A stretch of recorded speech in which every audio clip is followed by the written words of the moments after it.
Hello, friends, and welcome to the Cinemondo podcast. Just me. I've been doing a series about a series of a Polish television series called Dekalog. And this is episode 6, Dekalog 6. They're named after the numbers. Each of these Cinemondo episodes, I talk about Krzysztof Kieslowski, the director, co-writer, who wrote these with Krzysztof Piasecki. Piasecki. I think I'm saying that. Piasecki? I'm not sure. I shouldn't have even tried. These names are difficult for me to pronounce.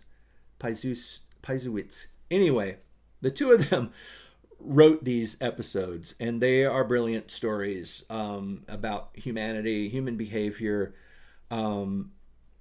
ethical questions, morality questions, questions about the meaning of goodness and badness and all those kind of things. The stories take place, the thread that goes through all the stories, they take place in a apartment complex area in Soviet communist Warsaw, Poland, in 1988 or 87, whenever they were filmed. And there is a certain look to that time and place that you may remember if you saw the series Chernobyl, for instance. The style of housing, the brutalist architecture of the Soviet era, and just the general vibe of these episodes. They all seem to me to be sort of colorless and overcast, and the people seem unhappy. They all seem to not be at their best. They're not living their best lives. They all seem to have issues and sadnesses, and they all seem to be a bit broken in some way. This episode 6, Dekalog 6, is a fairly brutal emotionally.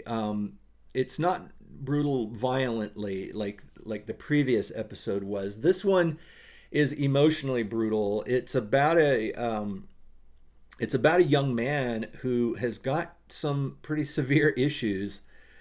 He is a very introverted, naive, and emotionally disturbed young man who has been spying on his lovely neighbor, a woman he's, I guess, 19 or 18 or something like that, a youngish guy.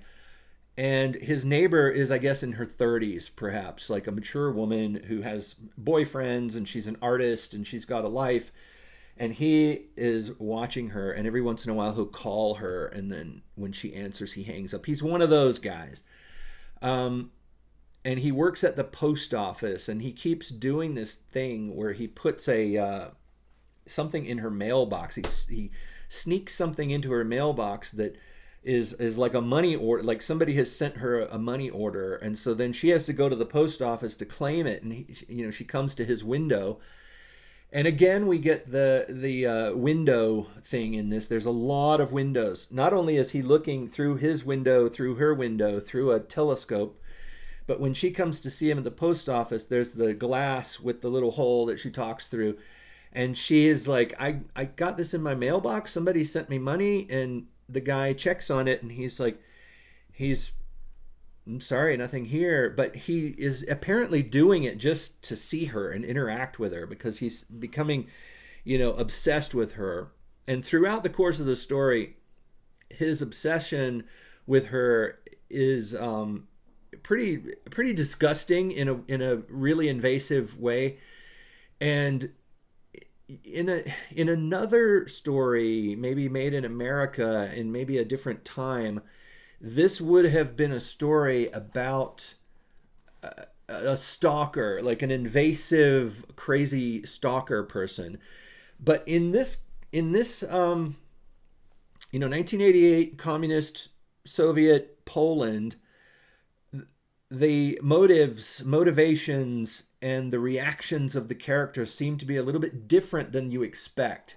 I don't know if that makes sense, but maybe culturally or whatever. But the woman finds out that he is peeping into to her window, and watching her with her boyfriends and watching her life. And he basically confesses to her and tells her that he loves her, or whatever he thinks love is. And her response to it is basically like, you weirdo. And then she seems to have an idea, like she wants to kind of show him, like she knows, I guess maybe she knows there's something not quite right about him. And she basically tries to kind of seduce him. She leads him on.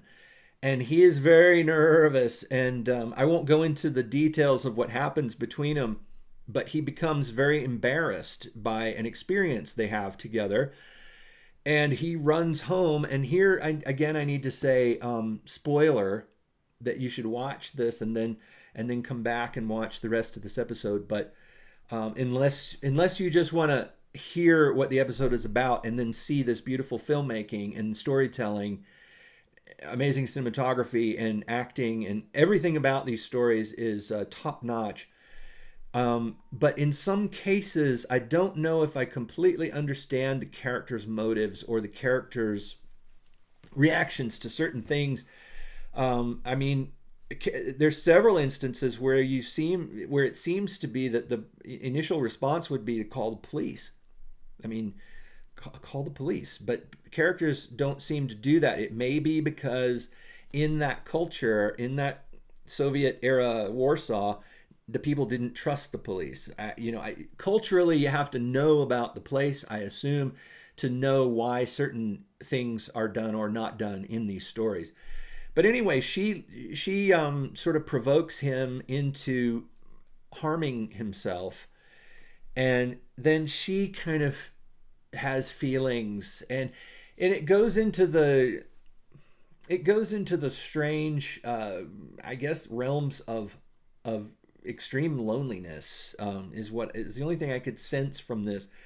Was even if a person has a lot of dates and sees a lot of different people, they can still be painfully lonely. And a young person who lives in a situation where there's not a whole lot of opportunity to hang out with friends or get around to whatever, doing things. A lot of the kids, it seems like they had to work at, he was working at the post office, then he gets a gig delivering milk, partly so that he can go to her apartment and see her. It's very strange. But you get the impression that life is not the sort of fun-based pursuit that we have, that young people tend to have here in America in our popular culture depictions. Whenever we have a television series or a movie about young people, it's all about laughing and having a good time and partying and having fun and doing fun things. But in this series, you kind of get the impression that people are not so happy, that their lives are a bit of a struggle, a bit of a nightmare, a bit of a colorless, dark, unpleasant, maybe, I don't know how to explain it, but you get a definite feel for that in the film. It's portrayed without being too heavy-handed. I'll put it that way. But you do see the daily life of people and how all the different people in the apartment complex have different jobs and different social bearing, I guess it is, and yet they all live in the same kind of apartment. I mentioned in an earlier episode that there's a doctor who lives in there, and a woman who plays for the Philharmonic and the symphony, and yet they live in this same apartment complex that this kid who works at the post office lives in, and a professor lives in there, and the different kinds of people all living in a very similar sort of depressing housing situation. But anyway, that said, this story was a little confusing to me.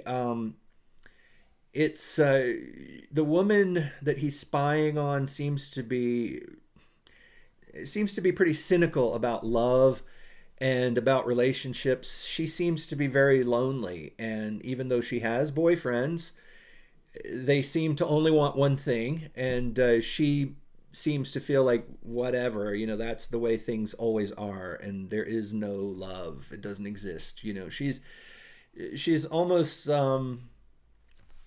just kind of given up on happiness, it seems like. And this young guy who's spying on her seems to be misguided in what he believes happiness or relationship is. It's an interesting story to analyze as far as how you feel about these characters. I guess maybe that's the point. Instead of focusing on how the characters feel about the other characters, what we're doing here is we're analyzing how we feel about those characters.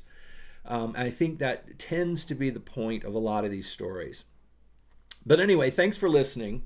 It's a fascinating show. It's very provocative as far as what it makes you think and how it makes you think about ethics and morals and judgment and people's lives. And it also kind of makes you look deeper into the situation, the way Warsaw was in those days, and how people may have reacted differently because of the situation.